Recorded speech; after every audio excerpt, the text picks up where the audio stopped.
Bismillah. Assalamualaikum warahmatullahi wabarakatuh.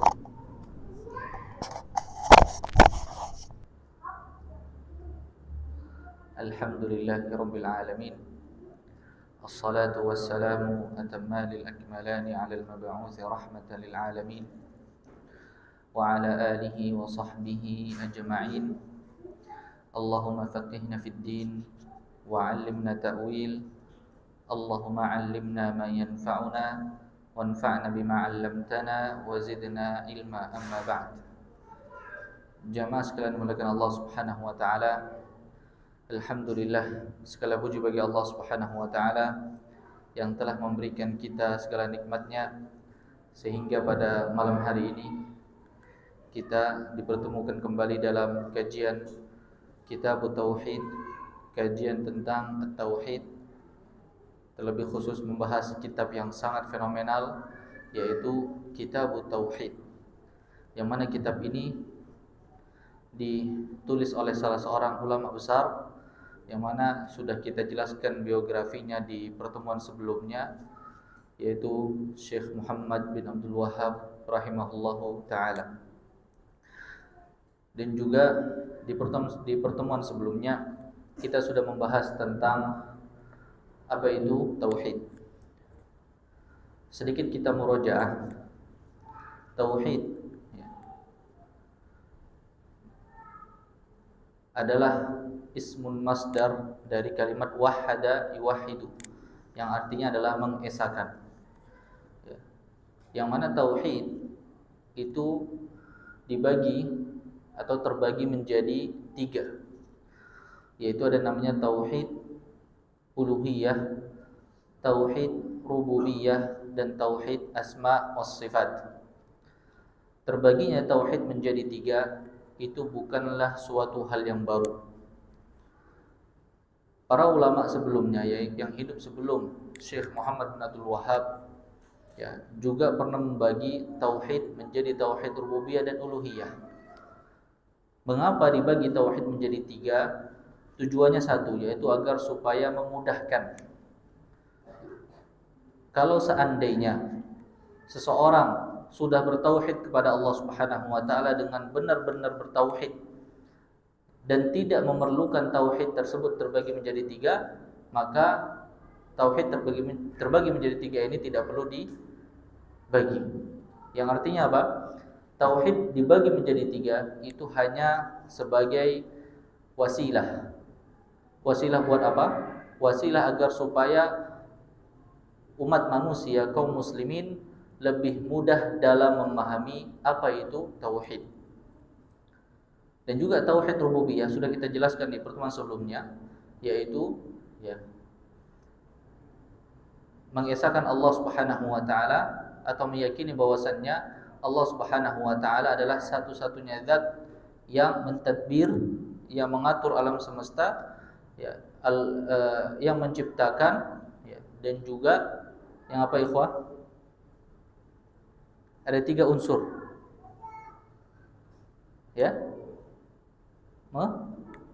Ahsan, al-milku, memiliki. Tauhid rububiyah adalah meyakini bahwasannya Allah adalah satu-satunya zat yang menciptakan, satu-satunya zat yang mengatur,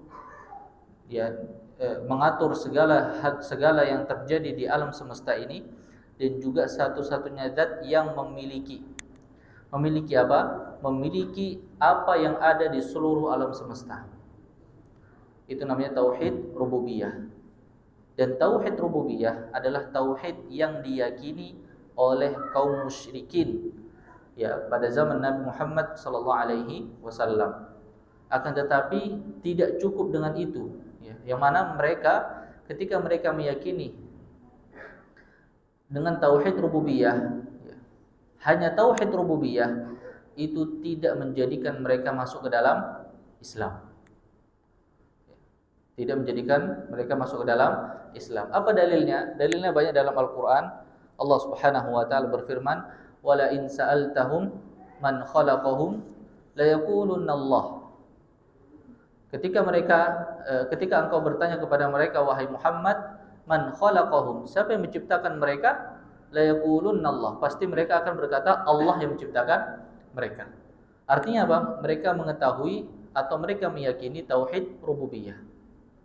Di mana letak kesalahan mereka? Letak kesalahan mereka adalah di tauhid uluhiyah. Apa itu tauhid uluhiyah? Tauhid uluhiyah adalah mengesahkan Allah Subhanahu wa taala dalam peribadatan. Itu tauhid uluhiyah. Khalalnya, kecacatan kaum musyrikin adalah di tauhid uluhiyah. Mereka menjadikan patung-patung mereka itu tandingan dengan Allah Subhanahu wa taala. Sebagian mereka menganggap bahwasanya patung itu hanyalah wasilah agar mereka dapat mendekatkan diri mereka kepada Allah Subhanahu wa taala.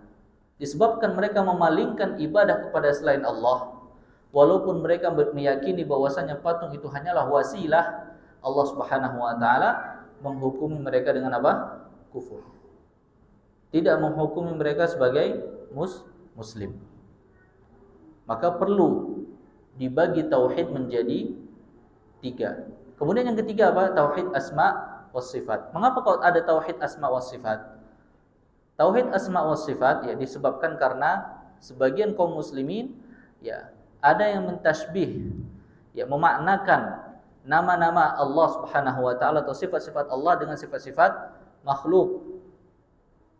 Sebagian ada yang juga mentaktil, menghilangkan sifat-sifat yang Allah tetapkan untuk dirinya atau nama-nama yang Allah tetapkan untuk dirinya. Maka perlu ada kajian tauhid asma was sifat. Jadi terbaginya tauhid dari rububiyah, uluhiyah, asma was sifat itu tujuannya adalah supaya memudahkan ya agar kaum muslimin dapat memahami tauhid secara detail. Kalau seandainya semua kaum muslimin itu bertauhid dan tidak diperlukan tauhid dibagi menjadi 3, maka tidak perlu kita membagi tauhid menjadi 3. Jadi tauhid menjadi 3 itu hanya sekedar metode agar supaya kaum muslimin paham tentang tauhid yang sebenarnya. Ya. Sebagian kaum muslimin hanya menganggap bahwasannya ketika kita memalingkan ibadah kepada selain Allah, selama kita mengakui Allah adalah sang pencipta, maka dia tetap muslim. Maka ini keyakinan yang keliru. Salah. Kalau dia berkeyakinan demikian, maka keyakinan dia sama dengan kaum musyrikin. Yang mana mereka itu kaum musyrikin diperangi oleh Rasulullah SAW dan juga diperangi oleh Allah Subhanahu wa taala. Apakah mereka meyakini tauhid? Naam, tapi tauhid rububiyah. Apakah mereka bertauhid dengan tauhid uluhiyah? Jawabannya tidak. Dengan sebab mereka tidak bertauhid kepada Allah dengan tauhid uluhiyah, tidak mengesahkan Allah dalam hal peribadatan, Allah perangi mereka.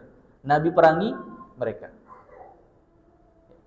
Dan juga kita jelaskan di pertemuan sebelumnya juga mengapa para ulama terdahulu ya dalam seperti halnya kitab Imam Bukhari ya, dalam kitabnya hadis Bukhari ya, di situ disebutkan kitab tauhid. Tapi Imam Bukhari hanya menjelaskan atau membawa hadis-hadis tentang tauhid asma wa sifat. Penyebabnya adalah bahwasannya pada zaman beliau banyak sekali orang-orang yang menyimpang dengan tauhid asma wa sifat. Ya. Yang mana mereka ada yang mentasbih. Ya, mentasbih itu apa? Mentasbih kuah yang sudah tulis kemarin ya, catatan, yaitu menyamakan sifat Allah dengan sifat manusia, atau mentaktil, menghilangkan sifat-sifat Allah dan nama-nama Allah yang Allah tetapkan untuk dirinya, atau mentahrif, memalingkan makna yang sebenarnya. Allah menetapkan Allah memiliki tangan, tapi mereka palingkan tangan itu berarti apa? Kekuasaan. Ya, tentunya mereka mempalingkan dari makna tangan kepada kekuasaan, yaitu bukan dasar dalil, melainkan dengan dasar apa? Akal. Ya, itu namanya tahrif.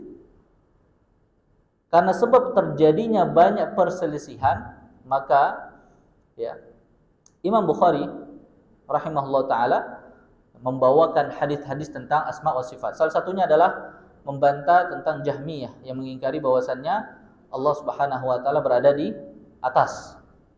Dibawakan dalil-dalil bahwasanya Allah Subhanahu wa taala berada di atas.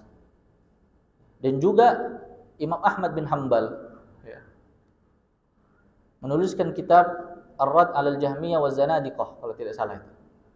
Ya, beliau di situ membantah tentang akidah-akidah Zindiq dan Jahmiyah yang mana mereka berselisih dalam hal asma wa sifat. Ya. Dan beliau menentang sekali orang yang mengatakan Al-Quran itu makhluk. Kenapa? Kemarin kita sudah jelaskan, ada yang masih ingat? Mengapa Imam Ahmad bin Hanbal beliau rela dicambuk, dipenjara selama bertahun-tahun, ya, cuma hanya sekedar berpegang teguh dengan akidahnya bahwasannya Al-Quran itu bukan makhluk. Apa konsekuensinya kalau kita mengatakan Al-Quran itu makhluk? Ada yang bisa jawab, ikhwah?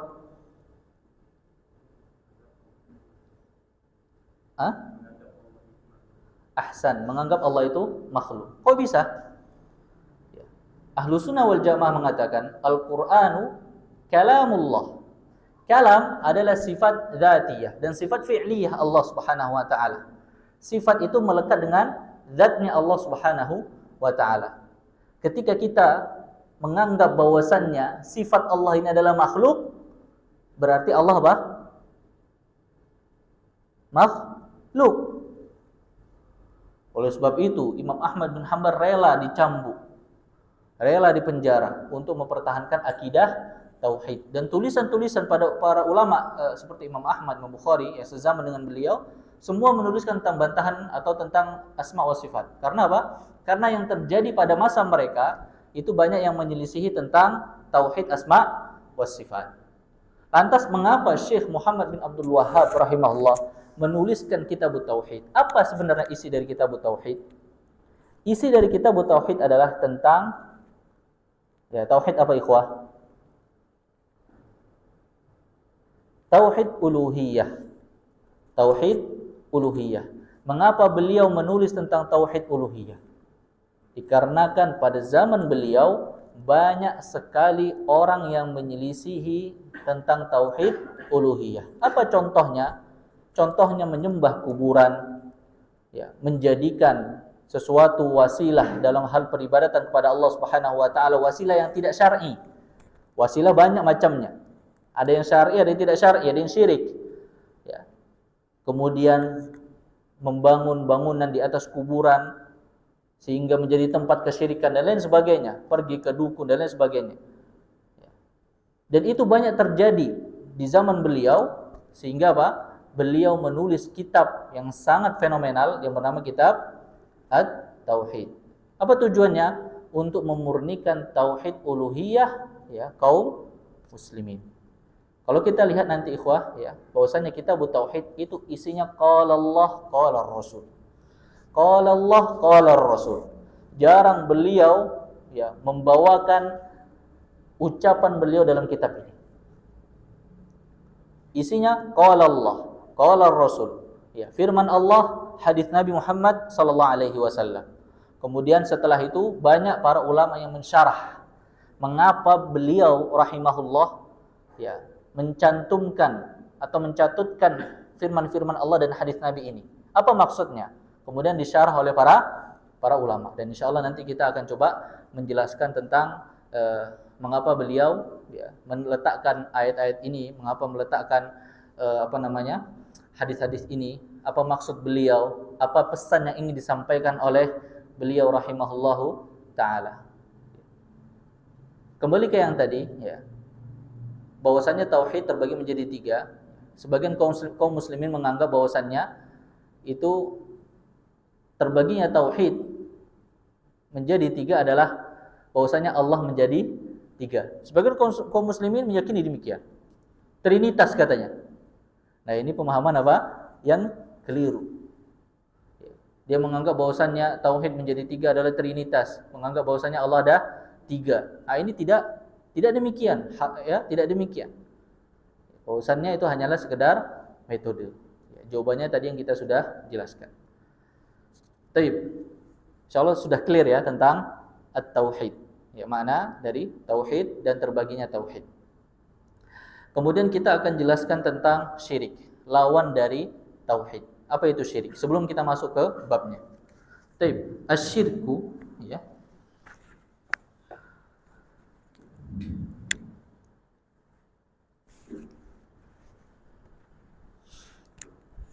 Tentang syirik.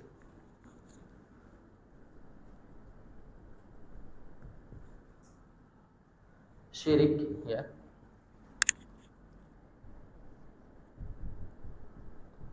Asyirku, syirik.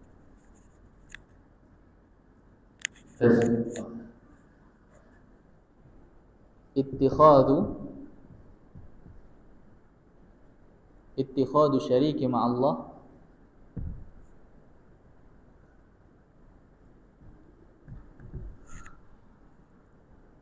fi rububiyyah wa uluhiyyah wa asma' sifat. Apa maknanya? Menjadikan sesuatu tandingan bagi Allah Ta'ala. Ya. Ittikhadu syariki ma'allah dalam hal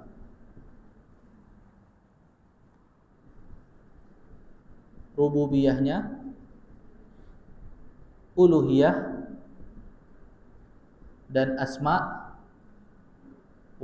Asma itu artinya nama dan sifat Allah Subhanahu wa ta'ala. Itu namanya syirik. Ya. Ini makna dari syirik. Ittikhadu syariki ma'allahi fi rububiyyati wa uluhiyyati wa asma' sifat.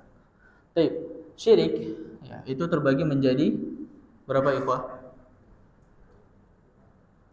Dua. Ada syirik akbar, syirik besar. Ada namanya syirku asghar, kecil. Ya. Apa namanya syirik besar? Syirik besar, ya, taswiyatu ghairillahi billahi bima yakhtassu bihillah. Ya, menyamakan Allah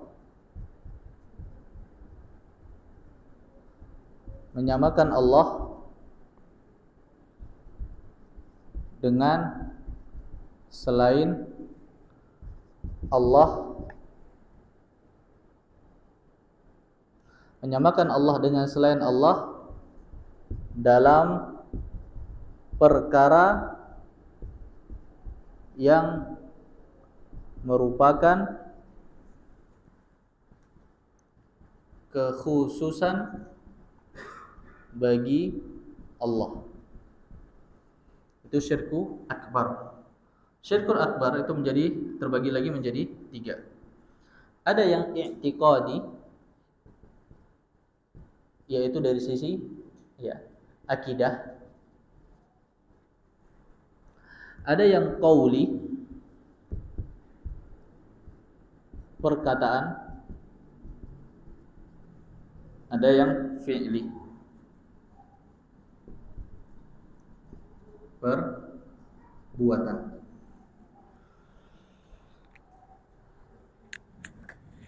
Baik, kita kasih contoh ya.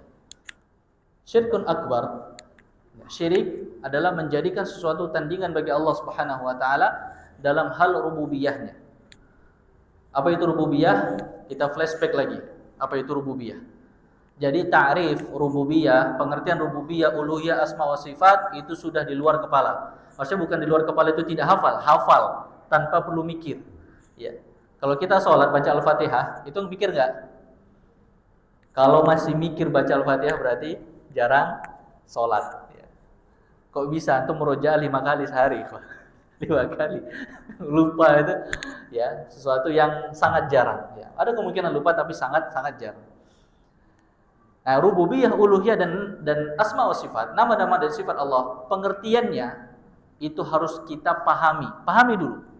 Baru kita jabarkan dengan pengertian kita. Ya. Jangan antum hafalkan letter leg. Ana tulis ini antum hafalkan itu, jangan. Ya. Tapi antum pahami, kemudian antum tulis dengan bahasa antum sendiri. Dan insya Allah itu lebih melekat. Kemudian syirik itu terbagi menjadi dua. Ada namanya syirkun akbar, ada namanya syirkun asghar. Syirik kecil dan syirik besar. Sebagian ulama membagi menjadi tiga. Yaitu yang ketiga, syirkun khafi. Khafi itu artinya apa? Samar. Karena jumhur ahli ilmi, jumhur atau kebanyakan ahli ilmu, ya itu hanya membagi menjadi dua saja. Adapun syirkun khafi, yaitu nanti kembali kepada syirik besar atau syirik kecil. Nanti insya Allah kita akan jabarkan. Baik. Syirik besar. Apa makna syirik besar? Syirik besar adalah menyamakan Allah dengan selain Allah dalam perkara yang merupakan kekhususan bagi Allah Subhanahu wa taala. Ya. Menyamakan Allah dengan selain Allah. Ya. Dalam perkara yang merupakan kekhususan bagi Allah Subhanahu wa taala. Pengertian ini ya itu bisa terjadi dalam hal akidah, bisa terjadi dalam hal perkataan, bisa terjadi dalam hal perbuatan. Contoh akidah. Ya. Apa contohnya? Contohnya adalah meyakini ada sesembahan selain Allah, atau meyakini yang memberikan manfaat dan mudarat adalah siapa? Kalau orang Jawa itu siapa namanya?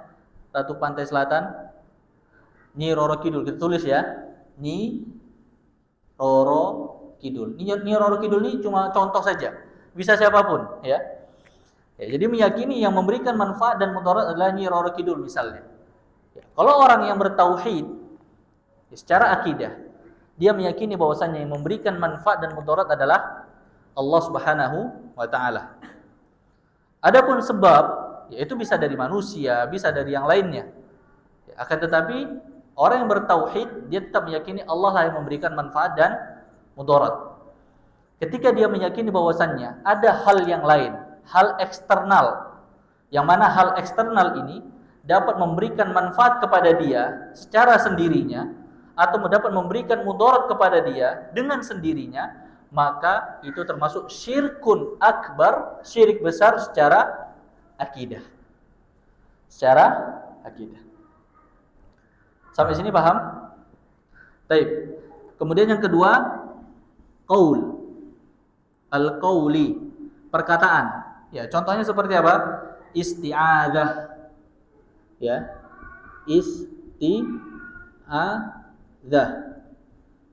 Kemudian istighatsah. Baik. Kita sudah pelajari ini dalam kitab Al-Usulul Tsalatsah. Apa makna isti'adzah, ikhwah? Makna isti'adzah itu? Ya? La. Meminta perlindungan. Beda. Perlindungan dan pertolongan. Secara kasat mata secara Indonesia sama. Ya, tapi perlindungan lebih spesifik. Ya, lebih spesifik. Al-isti'adzah meminta perlindungan. Istighatsah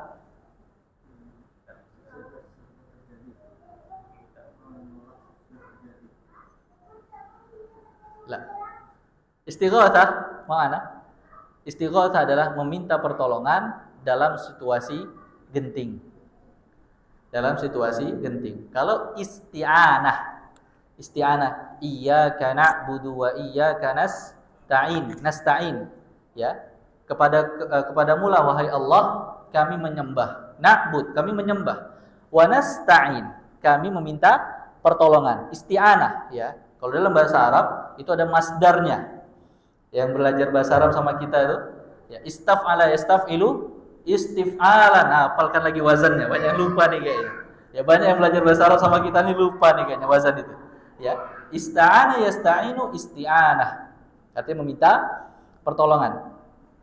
Ya. Meminta pertolongan, meminta isti'adzah atau istighatsah atau isti'anah. Ya, itu hanya ditujukan kepada Allah Subhanahu wa taala. Ketika dia tujukan kepada selain Allah, maka masuknya kemana? Syirkun akbar. Syirik besar. Syirik besar. Ketika sudah diingati, nanti insya Allah ada konsekuensinya, nanti kita bahas. Ya. Jadi isti'adzah dan istighatsah apabila dipalingkan kepada selain Allah Subhanahu wa taala, maka itu jatuhnya syirik besar. Ada enggak sholawat tentang istighatsah yang meminta kepada selain Allah? Banyak ikhwah. Ana pernah dengar itu di Instagram kalau tidak salah. Ana juga main sosmed ikhwah. Instagram, enggak kudet-kudet amat lah ya. Jadi di Instagram itu ana mendengar ya, salah satu sholawat, ya katanya sholawat. Kalimatnya begini. Aghithna ya Rasulullah. Apa aghithna ya Rasulullah artinya? Hah? Berilah kami pertolongan, bantulah kami wahai Rasulullah. Mintanya ke siapa? Ke Rasulullah. Ya. Aghatha yughithu, ya itu nanti kalau aghatha ya, aghithna. Ya. Itu kalau dalam bahasa Arab kalau kita jadikan artinya meminta pertolongan, kalau aghatha adalah memberikan pertolongan. Kalau istaghatha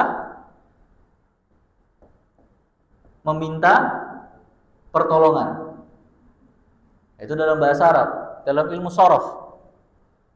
Ketika kita meminta pertolongan kepada selain Allah, kepada Nabi Muhammad SAW, Nabi Muhammad masih hidup enggak? Meninggal. Ketika kita palingkan atau ketika kita meminta hal-hal yang memang hanya Allah lah yang mampu, tapi kita minta kepada selain Allah, jatuhnya kemana ikhwah? Syirik besar. Dan sholawat itu dibacakan terus. Ya, dibacakan terus di masjid-masjid. Aghithna ya Rasulullah. Kalimat syirik ikhwah. Kalimat syirik. Apa yang kau minta dari Nabi Muhammad SAW?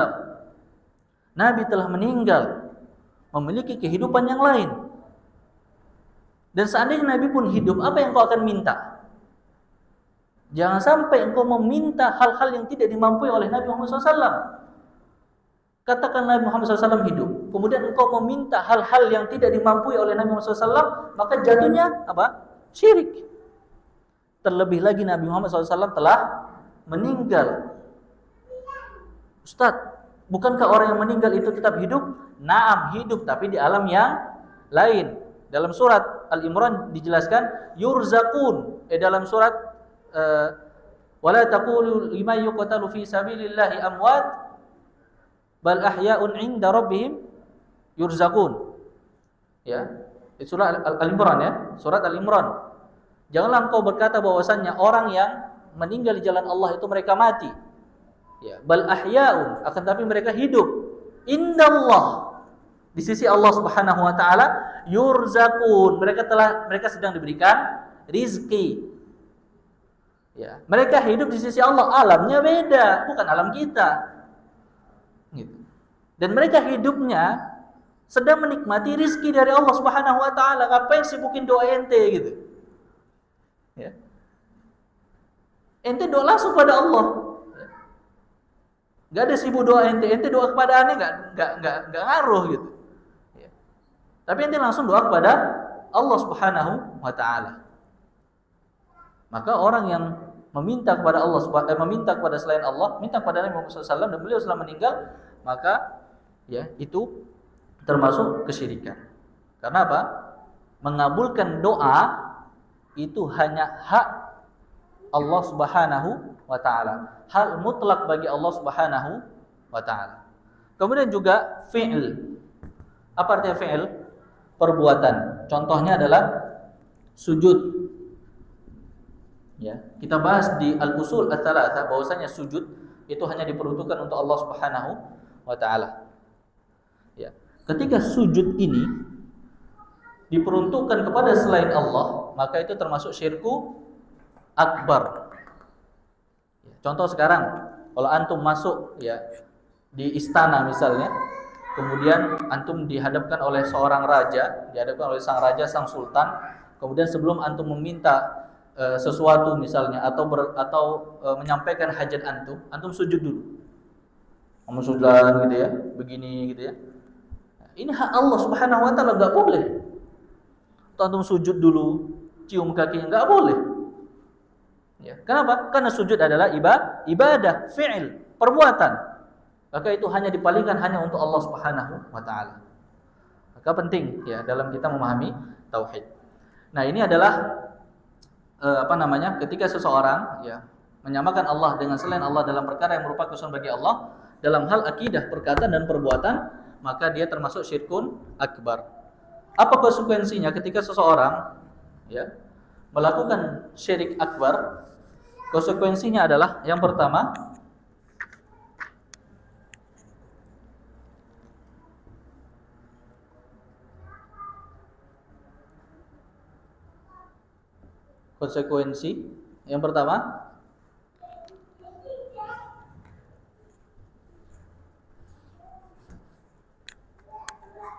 kekal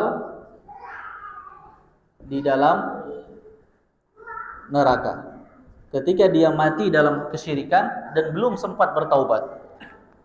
Dan dia ketika dia melakukan kesyirikan ada yang mengingatkan, dia sudah belajar tauhid, dia sudah mengerti tauhid, kemudian dia acuhkan tauhid dan dia melaksanakan apa? Syirik, melakukan kesyirikan. Maka ketika dia mati dalam kesyirikan, kekal di dalam neraka. Kemudian yang kedua adalah ya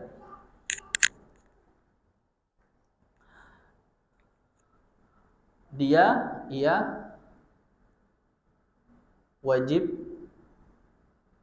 dimusuhi.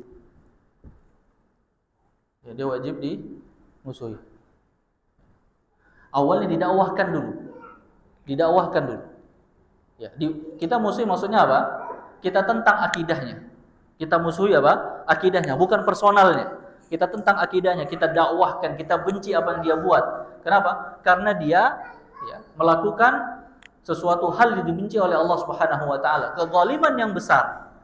Ya, kata Allah Subhanahu wa taala, "Inna syirka la dzulmun azim." Sesungguhnya kesyirikan adalah kezaliman yang paling besar. Maka ini adalah dua konsekuensi orang yang melakukan syirku akbar. Ya, konsekuensi yang pertama yang paling berat, kekal di dalam neraka. Kemudian yang ketiga, amalannya terhapus. La in asyrakta la yahbatanna amalu. Banyak sekali dalil-dalil yang kita sudah sebutkan di pertemuan sebelumnya. Baik. Habis ini paham ikhwah? Ada yang ingin ditanyakan? Ya. Syirkun asghar. Syirik kecil adalah sarana atau perbuatan yang mengantarkan kepada kesyirikan yang besar. Ya. Semisal apa? Terbagi menjadi dua. Ada yang zahir, yang tampak, ya. Ada yang dalam kitab disebutkan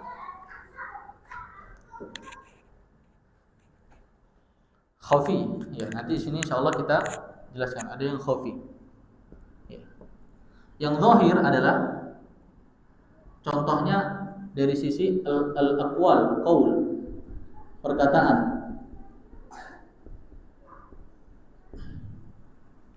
Contohnya bagaimana syirik kecil? yaitu bersumpah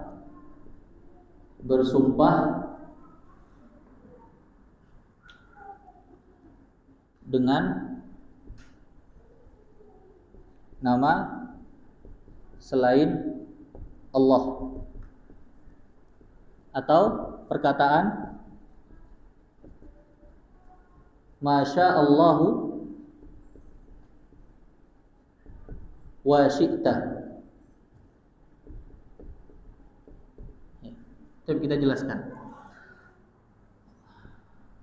Baik. Syirik kecil adalah sarana atau perbuatan yang mengantarkan kepada kesyirikan yang besar. Ya, tapi dia belum sampai kepada syirik besar. Maka disebut dengan syirik kecil. Dan itu terbagi menjadi dua. Ada yang zahir. Apa itu zahir? Nampak. Dia tampak. Ya. Dan tampak ini terbagi menjadi dua. Ada yang perkataan, ada yang fi'il, perbuatan.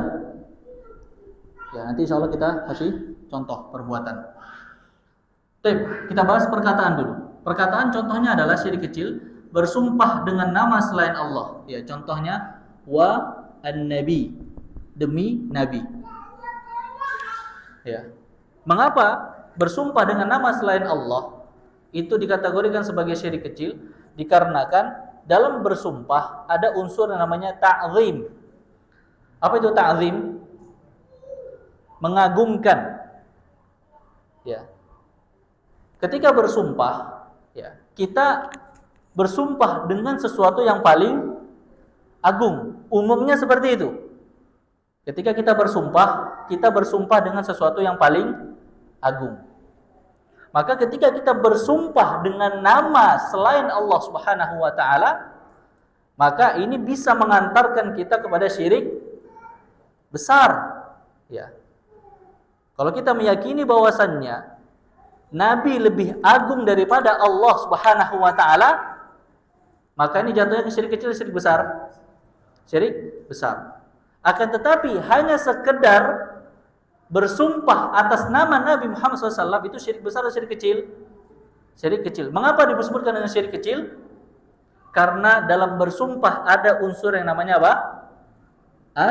Ta'zim. Ya. Ta'zim. Pengagungan. Ya. Pengagungan. Maka jangan sampai seseorang merasa bahwasannya ada yang lebih agung daripada Allah Subhanahu wa taala. Ya, umumnya orang yang bersumpah adalah ketika dia bersumpah dengan sesuatu yang paling agung. Ya, walaupun ketika dia tidak bersumpah, ketika dia bersumpah dia merasa bahwasannya Allah tetap paling agung, tapi dia bersumpah kepada selain Allah itu kepada Nabi Muhammad SAW contohnya, maka itu termasuk syirik apa? Kecil.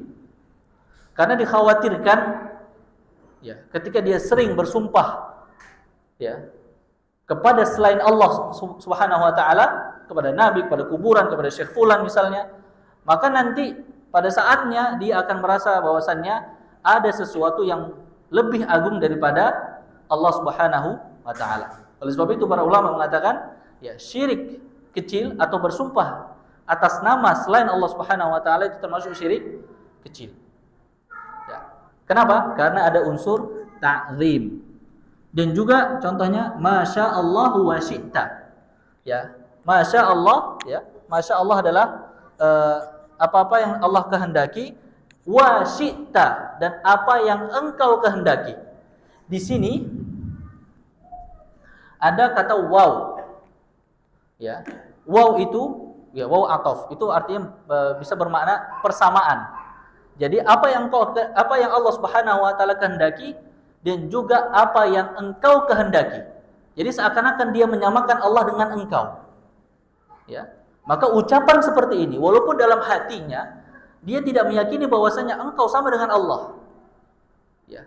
Tapi ucapan seperti ini dapat mengantarkan seseorang ke dalam syirik besar. Maka ucapan seperti ini itu termasuk syirik apa? Kecil. Apa ini paham? Dan biasanya ucapan seperti ini juga ada unsur ta'zim, pengagungan. Kemudian yang kedua, perbuatan. Ya, perbuatan. Apa contohnya perbuatan? Seperti ya, mengambil sesuatu yang bukan sebab menjadi sebab. Contoh jimat. Ya. Contoh. Ya. Mengambil sesuatu yang bukan sebab menjadi sebab. Contoh adalah jimat. Ya. Contoh adalah jimat. Seseorang misalnya ingin berobat. Saya sakit misalnya batuk, katakanlah batuk. Kemudian apa? Yang dilakukan adalah mengambil sebab. Ya, mengambil sebab. Ketika dia mengambil sebab, ya, secara ilmu kedokteran, secara penelitian dan juga secara ilmu syar'i itu adalah bukan sebab, maka jatuhnya kepada syirik kecil. Ya, seperti orang yang memakai jimat. Ya. Karena jimat itu tidak akan bermanfaat apa-apa, ikhwah. Kata Nabi SAW, innar ruqa wat tama'ima wat tiwalata syirkun. Sesungguhnya ruqyah tidak syar'i. Ya. Wat tama'im, apa tama'im? Ya. Jimat-jimat itu adalah apa? Kesyirikan. Itu adalah kesyirikan. Jadi ketika kita meletakkan suatu sebab, baik itu jimat atau yang lain, yang mana sesuatu itu adalah bukan sebab, ya, yang ditinjau dari penelitian dan juga dari sisi syariat, yaitu dari Al-Quran dan Sunnah, maka ketika dia mengambil hal tersebut menjadi sebab, itu adalah syirik kecil. Ya. Jadi ketika kita mengambil sebab, itu harus ditinjau dari dua hal. Apa itu? Dari sisi penelitian, kemudian dari sisi syariat. Apakah ada dalilnya dari Al-Quran ataupun Sunnah bahwasanya itu bisa menjadi sebab. Kalau ada dari penelitian atau dari sisi syariat, maka kita bisa mengambil sesuatu itu menjadi sebab. Boleh kita ambil.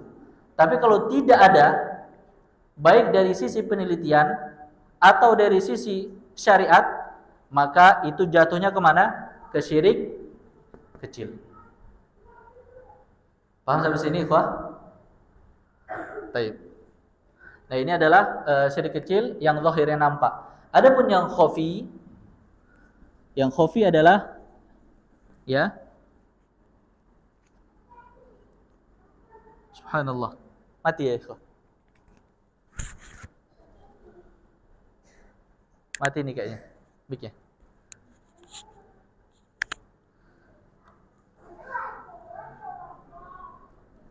Apa ada jin yang gak senang nih kayaknya.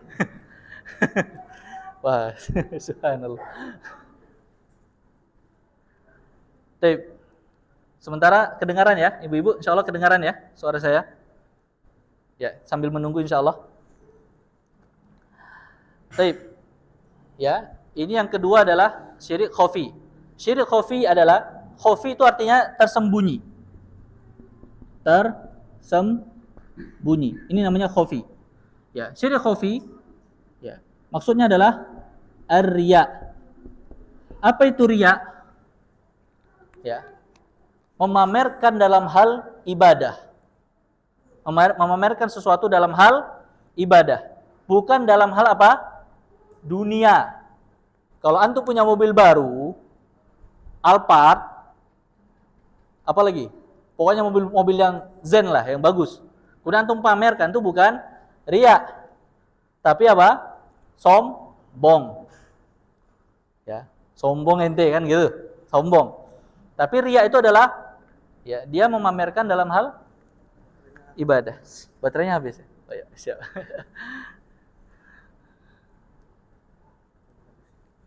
Baik, dengar insyaallah ya. Riya memamerkan sesuatu dalam hal ibadah, maka itu disebut dengan riya. Ya. Atau yang kedua adalah menyembunyikan kekufuran dan menampakkan keimanan. Itu namanya juga riya. Riya yang pertama yaitu pamer dalam hal ibadah. Ya, contoh misalnya antum lagi sholat, Allahu Akbar, sampingnya gubernur. Antum terkenal sebagai kiai, imam masjid. Biasanya antum kalau Allahu Akbar tuh begini aja. Allahu Akbar. Santai aja. Ketika ada bupati, gubernur, gini dulu. Pakai sorban, kalau orang Arab ya, gini ya, sampai gini-gini gitu kan. Ya. Habis itu udah rapi nih, baru Allah gini. Wah. Gubernur lihat, Masya Allah imamnya bagus nih, nggak jadi diganti. Ya, awalnya pengen diganti, nggak jadi diganti karena imamnya khusyuk nih. Ya. Nah, orang yang seperti ini itu telah melakukan riya. Ketika dia melakukan riya, ya, apa konsekuensinya? Dia telah melakukan syirkun asgor, syirik kecil. Kata para ulama, ketika timbul riya dalam dirinya, kemudian dia membiarkan riya tersebut mengalir dalam dirinya. Masya Allah. Sudah Pak? Masya Allah, jazakallah khair. Masya Allah, mantap Abu ini. Ini lebih kencang suaranya nih, mobil biar. Ya, kita lanjutkan. Ketika timbul rasa riya dalam dirinya, kemudian dia membiarkan riya tersebut, dia tidak melawan, maka amalan ibadah yang dia lakukan pada saat itu batal. Dia sholat 2 rakaat, ya, maka tidak sah dan batal. Batal itu apa? Tidak dapat pahalanya, 0 pahalanya, 0. Tapi kalau misalnya dia sholat, Allahu Akbar, niat ikhlas karena Allah Subhanahu Wa Taala, kemudian ya datanglah seseorang yang di sampingnya yang mungkin yang dia hormati dan lain sebagainya, timbullah rasa riya, muncul riya. Wah, Masya Allah, nih orang samping saya ini gitu. Muncul riya. Kemudian mulai ada bibit-bibit riya dan pengen merasa lebih khusyuk lagi, bukan karena Allah tapi karena orang ini datang. Ya, ketika muncul rasa itu kemudian dia lawan, nggak boleh, ini riya. Dia tahu ilmunya, nggak boleh, ini riya. Harus lawan.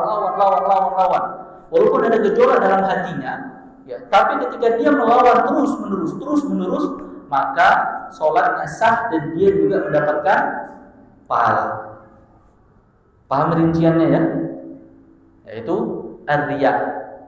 Maka riya yang tadi yang pamer dalam hal ibadah itu termasuk syirkun asghar. Adapun riya yang menyembunyikan kekufuran, kemudian menampakkan keimanan, maka itu disebut dengan kaum munafik. Ya, seperti halnya kaum munafikin pada zaman Nabi Muhammad SAW yang diketuai oleh ya Abdullah bin Ubay bin Salul, ya, yang mana mereka dalam perang Uhud balik tuh 300 orang, ya, 300-an orang mereka balik. Nabi punya pasukan 1000, balik 300, sisa 700. Gara-gara mereka, kenapa mereka balik? Ya mereka tidak betul-betul mengimani Allah dan Rasulnya. Mereka menampakkan keimanan mereka di hadapan kaum muslimin, di hadapan Nabi, akan tapi sejatinya dalam hati mereka adalah kekufuran. Maka itu adalah ya riya akbar. Yang mana orang yang seperti itu yang menyembunyikan kekufuran, menampakkan keimanan, dia melakukan kesyirikan atau kekufuran yang besar. Maka konsekuensi kekufuran yang besar adalah ya kekal di dalam neraka, wajib dimusuhi dan amalannya terhapus. Paham ya? Riya, jadi jangan samakan. Riya itu ada 2, ada yang kecil, ada yang besar. Baik, apa konsekuensinya ketika seseorang melakukan kesyirikan yang kecil? Apa konsekuensinya? Para ulama berbeda pendapat. Ada yang mengatakan bahwasanya orang yang melakukan kesyirikan yang kecil, ya. Mati lagi, Pak. Baik, jelas ya suaranya ya? Tes.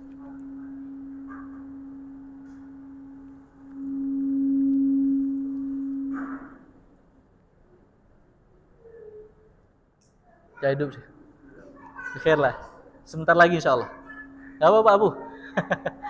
Baik. Ya, ketika seseorang ya melakukan kesyirikan yang kecil, apa konsekuensinya? Pertama adalah ya, para ulama khilaf. Yang pertama tahta masyiah. Tahta masyiah. Apa itu tahta masyiah? Ya, di bawah kehendak Allah. Maksudnya apa di bawah kehendak Allah? Ketika Allah menghendaki untuk mengampuni dia, ya, maka Allah akan mengampuni dia. Ketika Allah tidak menghendaki untuk mengampuni dia, maka dia akan diazab. Ya, maka dia akan diazab terlebih dahulu, dicuci dulu, masukkan dulu ke neraka, dicuci dulu, udah habis dosanya, ditarik dan masuk ke dalam surga. Pendapat yang kedua adalah wajib diazab. Ya, artinya apa? Ketika yang melakukan syirik kecil dan mati dalam keadaan syirik kecil dan belum bertaubat, maka dia wajib diazab. Ini pendapat yang kedua. Mana pendapat yang lebih kuat? Ya, jumhur ulama ya mengatakan bahwasannya pendapat yang lebih kuat adalah pendapat pertama. Mengapa pendapat pertama? Karena orang yang melakukan syirik kecil itu disamakan dengan orang yang melakukan dosa-dosa besar yang lain. Ya, selain syirik besar. Kata Allah Subhanahu wa taala, "Innallaha la yaghfiru an yushraka bihi wa yaghfiru ma duna dzalika liman yasha." Sesungguhnya Allah Subhanahu wa taala tidak mengampuni dosa syirik dan mengampuni dosa yang lainnya. Maksudnya dosa syirik di sini adalah dosa syirik besar. Adapun syirik kecil dan dosa-dosa besar yang lainnya, yaitu adalah tahta masyiatillah, di bawah kehendak Allah Subhanahu wa taala. Insya'a 'adzab wa insya'a ghafar. Ketika Allah menghendaki, Allah akan mengazabnya. Ketika Allah menghendaki, Allah akan mengampuninya. Ya. Jadi bedakan antara syirik kecil dan syirik besar. Kalau syirik kecil, dia termasuk dosa besar. Akan tetapi hukumannya adalah tahta masyiatillah, di bawah kehendak Allah Subhanahu wa taala. Ya, adapun syirik besar, ketika dia melakukan kesyirikan, syirik besar, kemudian dia telah diingatkan, akhi, ini enggak boleh. Akhi, enggak boleh, ini dalilnya ini itu semuanya. Kemudian dia tidak menghiraukan nasihat. Dia paham, akan tetapi sombong. Kemudian dia mati dalam kesyirikan. Maka apa konsekuensinya? Kekal dalam neraka, wajib dimusuhi dan amalan terhapus. Ya. Maka bahaya dosa syirik. Sampai sini paham ikhwah? Ini kita belum masuk ke kitab nih. Tadi anak ya rencana 2 bab, tapi 1 bab aja hampir 1 jam, insyaallah. Ya. Tapi sampai sini yang penting paham. Ya. Aham syai' yang paling penting adalah ya kita paham ya tentang syirik itu apa. Ya. Daripada lanjut terus ya, kemudian terlewat dan tidak paham ya susah nanti. Ya. Karena apa? Dalam pembahasan kitab ini, ikhwas sekalian dimuliakan Allah, pembahasan itu berkelanjutan. Ya. Kalau antum nggak paham di awal, takutnya yang kedua, ketiga, keempat juga nggak paham. Tapi kalau antum paham di awal, intinya adalah antum paham di awal ini, untuk kedua, ketiga, keempat, kelima, insya Allah lebih mudah. Sama seperti ilmu nahwu, ilmu faraid, begitu. Ya. Dan umumnya ilmu-ilmu agama yang lain. Oleh sebab itu, ya kita harus paham dulu apa itu tauhid secara gamblang, secara detail. Kemudian apa itu syirik secara gamblang, secara detail. Setelah itu baru kita masuk pembahasan kitab.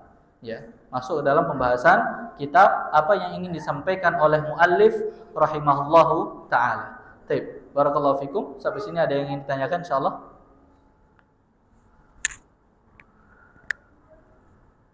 Silakan.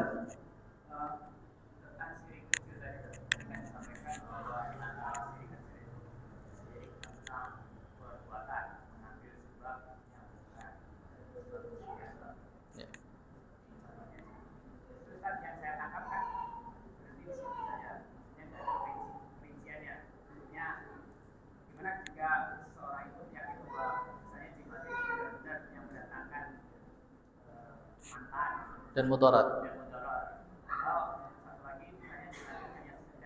Sebab. Taib. Barakallahu fik. Ya, pertanyaannya sangat bagus sekali. Ya. Tadi ya syirik kecil secara zahir, ada yang dari perbuatan. Kita jabarkan, yang perbuatan adalah mengambil sesuatu yang bukan sebab. Ya, bukan sebab ini kita rincikan ditinjau dari dua hal, ya. Ditinjau dari dua hal. Ya, pertama dari sisi syariat, maksudnya syariat di sini adalah Al-Qur'an dan Sunnah. Yang kedua adalah penelitian atau tajrubah, penelitian ilmiah, ya. Ya. Mengambil sesuatu yang bukan sebab menjadi sebab, ya, itu adalah syirkun asghar. Pertanyaannya adalah, ini tadi kita kasih contoh jimat. Jimat kita sepakati bahwasannya jimat bukan sebab terjadinya apapun, bukan sebab kesembuhan apapun, bukan sebab apa-apa. Ya. Karena apa? Tidak teruji dari sisi syariat dan juga tidak teruji dari sisi ilmiah. Oke? Ketika seseorang mengambil jimat untuk misalnya kesembuhan, atau penjagaan dan lain sebagainya, ya. Dan dia hanya menjadikan jimat itu adalah sebab dan meyakini Allah lah yang mendatangkan manfaat dan mudarat, maka itu jatuhnya syirkun asghar. Syirkun asghar.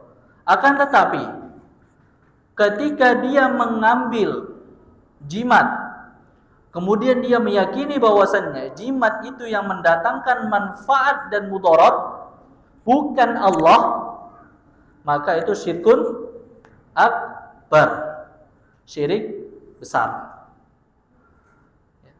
Terus bagaimana dengan orang yang sudah mengambil sebab yang teruji dari sisi syariat atau ilmiah penelitian, tapi dia berkeyakinan bahwasannya obat inilah atau sebab inilah yang mendatangkan manfaat dan mudarat? Apakah itu termasuk kesyirikan? Jawabannya na'am. Syirik mana? Syirkun akbar. Jadi intinya adalah ketika seseorang, ya, meyakini bahwasanya sesuatu itu mendatangkan manfaat dan mudarat dengan sendirinya, maka itu syirkun akbar. Ya. Ketika dia tidak meyakini sesuatu itu mendatangkan manfaat dan mudarat dengan sendirinya, hanya sebatas sebab, dan sebabnya itu teruji dari sesuai dengan syariat dan ilmiah atau salah satunya, maka itu tidak masalah. Tidak syirik akbar maupun tidak syirik asghar, malah itu diperbolehkan. Mafhum? Sampai sini jelas insyaallah? Ya. Jelas insyaallah, Pak? Baik, barakallahu fiik. Contoh misalnya, ana punya pedang kokris. Keris ini kalau ana pegang, ana merasa bahwasannya kalau keris ini, ya, kalau ana pegang, ana sehat. Tapi kalau keris ini ana taruh atau ana berikan kepada orang lain, ana sakit. Ini syirik besar atau syirik asghar? Hah? Besar. Kenapa? Karena dia meyakini syirik ini mendatangkan manfaat dan mudarat. Tapi kalau dia menjadikan keris ini hanya sebagai sebab, ini sebab saja nih, supaya aku punya keberanian, atau aku lebih pede, atau aku lebih sembuh nih, ya, sebab kesembuhan lah, sebab kesembuhan. Ya.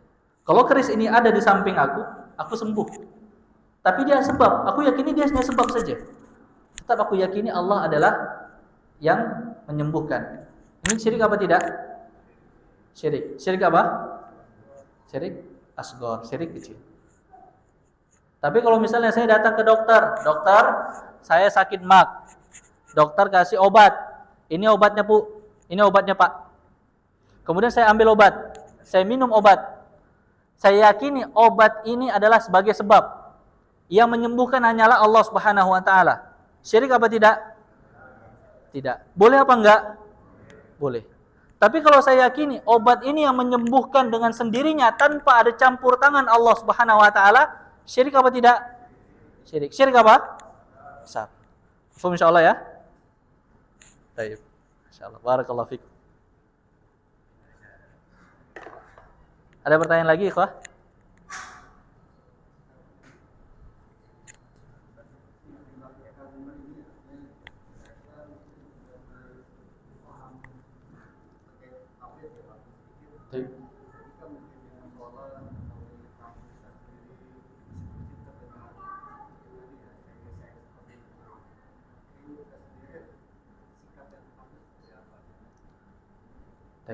Sikap yang tepat seperti apa? Yang pertama adalah kata Nabi SAW, "Man ra'a minkum munkaran falyughayyirhu biyadihi." Barang siapa yang melihat kemungkaran, maka ubahlah dengan tangannya. Fa illam tastati', ketika engkau tidak mampu, fa bilisani, maka dengan lisan, dakwah. Fa illam tastati', ketika engkau enggak mampu juga dengan lisan, fa biqalbi, dengan hati. Wa dzalika aful iman. Maka itu adalah selemah-lemahnya iman. Maka sikap kita yang pertama adalah kita ubah dengan tangan kita. Kalau kita mempunyai kekuasaan, ya misalnya kita orang lama di situ, kita takmir masjid. Ketika ada orang yang datang tiba-tiba, kemudian sholawat jama'i dengan sholawat syirik misalnya, kita dakwahkan, kita ubah kemungkaran, itu kemungkaran jelas. Tapi kalau misalnya kita tidak mampu ubah dengan tangan kita, dengan lisan, dakwahkan dengan cara yang baik, jelaskan secara ilmiah, ya. Ketika tidak mampu dengan tangan dan lisan, ya sudah di tangan nggak mampu nih, lisan dakwahi udah ilmiah, udah ya mungkin ada mujadalah ya atau munaqasyah ya, diskusi, kemudian sudah nggak tahu lagi jawabannya orang ini, ya ibaratnya sudah tidak ada lagi syubhat sebenarnya di kepalanya, dia sudah paham, cuma mungkin karena kesombongan yang ada dalam dirinya dia enggan menerima kebenaran misalnya. Maka ketika dia tidak mau juga berubah, fabiqalbih, dengan hati, ya, maka kita ingkari dengan hati. Ya, jadi kita juga dalam berdakwah ini ada triknya, ya, ada caranya. Nggak ujuk-ujuk, ya nggak boleh, plak, nggak gitu. Ya syirik antum, kafir nggak boleh, haram, nggak boleh. Ya. Dalam berdakwah, ya, dengan mau'izah hasanah. Pertama dengan akhlak dulu. Ya, dengan akhlak, dengan budi pekerti kita tunjukkan. Biasanya kalau orang itu sudah tahu akhlak kita, cara kita bermuamalah dan lain sebagainya, ya, budi pekerti kita, cara kita berkomunikasi baik, enggak membentak, kemudian kita ya sopan dan lain sebagainya, ya pelan-pelan kita masukin, Pak. Ya, bahwasannya saya dengar ini itu mohon maaf Pak, bagaimana itu ya? Saya ya ibaratnya seakan-akan kita mau belajar lah. Kemudian pelan-pelan kita akan coba diskusi dan lain sebagainya, diskusi. Ya. Jangan dipaksa. Ketika orang itu ada merasa penolakan, ya sudah gitu kan. Habis itu nanti dakwahkan lagi sedikit. Karena kalau orang yang sudah menolak dari awal, kemudian kita masukkan dakwah, itu terus menolak. Tapi kalau orang sudah senang, kemudian kita masukkan dakwah kita, dia pasti berpikir, ini benar atau salah? Makin lama makin penasaran. Ketika Allah bukakan hatinya untuk menerima hidayah, maka hidayah pun akan masuk. Ya. Maka ada triknya. Ya, kalau kita memang punya kekuasaan atau apa, ya kita agak keras nggak ada masalah, keras misalnya. Contoh kita sebagai takmir masjid, mohon maaf ini tidak boleh di masjid ini tidak boleh sholawat seperti itu. Ya, karena ada peraturannya dan lain sebagainya. Ya, kalau kita tidak mempunyai kewenangan, maka ya cukup kita nasihati pelan-pelan. Kalau masih tidak mau juga nerima, ya ingkari dengan hati. Ingkari dengan hati. Dan dakwah itu tidak harus berantem. Dakwah ujuk-ujuk berantem sana sini kemudian enggak. Ya. Dakwah itu dengan hikmah. Pelan-pelan sulit dakwah itu. Dakwah itu enggak mudah gitu. Harus dengan ilmu, sabar, ya, harus dengan ilmu, dengan kesabaran, ya. Maka dalam kitab Al-Usul Ats-Tsalatsa, ya, hal yang pertama harus diketahui apa? Al-ilmu, kemudian al-amal, kemudian dakwah. Kemudian yang terakhir apa? As-sabr, sabar. Kenapa? Habis dakwahnya harus sabar, susah dakwah ini. Pahalanya besar, iya. Man dalla ala khairin falahu mithlu ajri fa'ilihi atau kama qala Nabi sallallahu alaihi wasallam. Barang siapa yang menunjukkan kebaikan, maka dia mendapatkan pahala seperti orang yang melakukan kebaikan tersebut. Ente memberikan suatu orang ilmu, kemudian dia dia melakukan ilmu tersebut, dia amalkan, maka selama dia amalkan, ya, ente tidur di rumah, dia ngamalkan terus, ente dapat pahala. Ya. Ente tidur di rumah, dia amalkan terus amalan yang ente ajarin, ente dapat pahala. Itu dakwah kalau sudah kena. Kalau sudah kena panen. Tapi kalau belum kena ya sabar. Gitu. Itu kuncinya. Makanya sulit dakwah ini. Ya, harus dengan hikmah, dengan adab dan lain sebagainya. Nah, barakallahu fiik.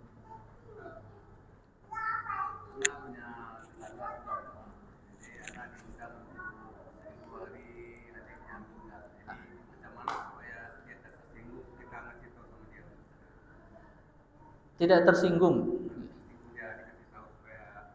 Mungkin saya bilang aja pertama, ya kalau antum bisa menjelaskan tentang hukumnya, ahsan. Tapi kalau memang belum bisa, ya antum cari alasan supaya pada hari itu antum pergi. Seperti itu. Ya. Misalnya belum masuk. Jadi kalau dakwah itu kan ada timingnya. Ya, kapan antum bisa mendakwahkan dia? Enggak ujuk-ujuk datang ya akhi, enggak boleh. Enggak gitu. Marah dia. Ya. Ada timingnya. Lagi ngobrol, lagi apa misalnya, ya. Atau misalnya dia nanya, "Pak, kenapa Pak kemarin enggak datang? Saya penasaran gitu loh. Saya dengar Bapak ini ikut pengajian ini ya. Misal salafi apa segala macam. Katanya enggak membolehkan Pak ya. Emang alasannya apa sih Pak?" Ah, baru masuk. Tak masuk. Ya, kita ilmui dulu. Pelajari dulu kenapa enggak boleh, baru masuk. Gitu. Nah, kalau belum bisa masuk, ya menghindar, nggak ada masalah. Ya misalnya, Pak, mohon maaf Pak, saya mau ke kebun. Ngineplah sehari di kebun gitu kan. Nginep sehari di kebun. Pak, mohon maaf Pak, saya mau ke Batam. Mohon maaf Pak, saya mau jalan-jalan. Adalah alasan yang memang betul-betul alasan gitu. Kita nggak bohong, betul. Ya kan? Nah, sambil ya mungkin karena dia kehilangan dan lain sebagainya, kita kasih hadiah. Ya karena sunnahnya adalah bukan mereka yang kasih kita makan, tapi kita yang kasih mereka makan. Ya kalau dia kasih makan ke kita terima, kita balikkan lagi, atau kita sedekahkan. Ya. Karena mereka yang lagi berduka. Kenapa kita balikkan? Apa tujuannya? Nah ini tujuannya adalah dakwah. Ketika antum balikkan, antum nggak asal balikkan gitu aja. Ya, apalagi antum kenal orang yang, mohon maaf Pak, kenapa saya balikkan? Karena saya baru dapat ilmu. Ya, kalau orang yang meninggal harusnya saya yang memberikan Bapak makanan. Harusnya saya ini ya sebagai tetangga yang memberikan Bapak, ya, membantu Bapak. Bapak butuh apa? Butuh makan, butuh uang, butuh beras. Harusnya saya yang memberikan, saya membantu. Bukan Bapak yang capek-capek mengeluarkan uang untuk saya yang datang ke sini. Nah, itu ilmu yang saya amalkan, Pak. Jadi bukan saya yang tidak terima. Tapi kalau memang Bapak mau saya terima ini, ya nggak ada masalah antum terima. Tapi antum jelaskan. Nah ini cara kita masuk dakwah nih, ya dengan hikmah. Ya nggak ujuk-ujuk tok. Ya akhi, udah antum belum ngomong baru ya akhi pergi ente, gitu. Ya kan? Belum masuk, belum baru ya akhi suruh pun pergi. Kenapa? Karena orang udah framingnya ngeliat antum nih, wah keras, wah salafi bahaya nih, wah takfiri, wah bahaya dan lain sebagainya. Naudzubillah. Padahal itu nggak ada. Cuma karena framing di kepala mereka aja, jadi mereka menganggap kita yang aneh-aneh, ya, menganggap kita yang aneh-aneh. Habis ini paham ya Pak? Insyaallah Pak. Barakallahu fikum. Sama-sama. Baik, jelas insyaallah. Oke, coba. Nah, adalah taruh sini.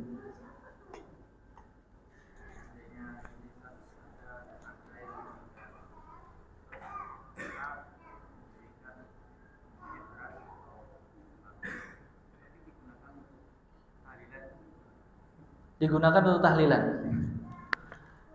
Ya, pertama ketika kita mengetahui hal tersebut, ya kita lihat. Ya. Misalnya contoh tahlilan itu kan ada waktu-waktunya. Ya kan? Ketika misalnya contoh waktu-waktu mereka tahlilan kita nggak usah ngasih.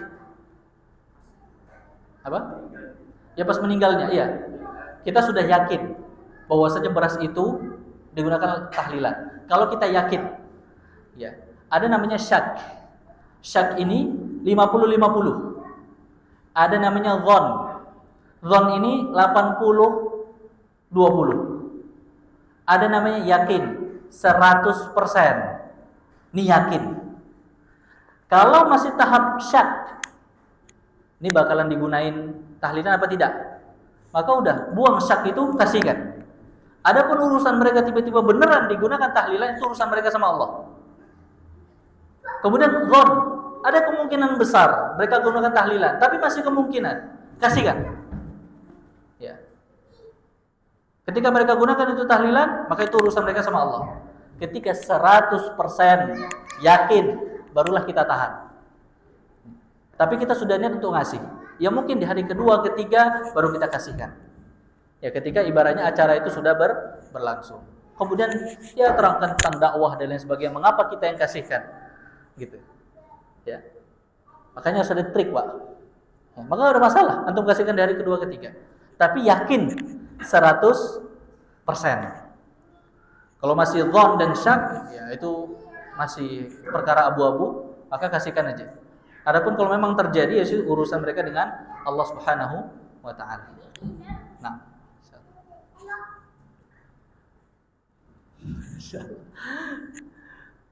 Baik, ada pertanyaan lagi? Terakhir. Baik, jelas insyaallah ya. Baik, insyaallah di pertemuan berikutnya kita akan masuk ke dalam pembahasan kitab. Jadi ana harapkan ya masing-masing ikhwah ya sudah memiliki PDF kitabnya agar supaya nyambung ya tentang pembahasan atau ayat-ayat yang kita bacakan. Mengapa muallif rahimahullah ya kemudian membawakan dalil ini dan sebagainya. Maka nanti insyaallah kita akan jelaskan itu. Baik, barakallahu fikum, mudah-mudahan yang sedikit ini bermanfaat. Kita tutup dengan doa kafaratul majlis. Subhanakallahumma bihamdika asyhadu an la ilaha illa anta astaghfiruka wa atubu ilaik. Assalamualaikum warahmatullahi wabarakatuh.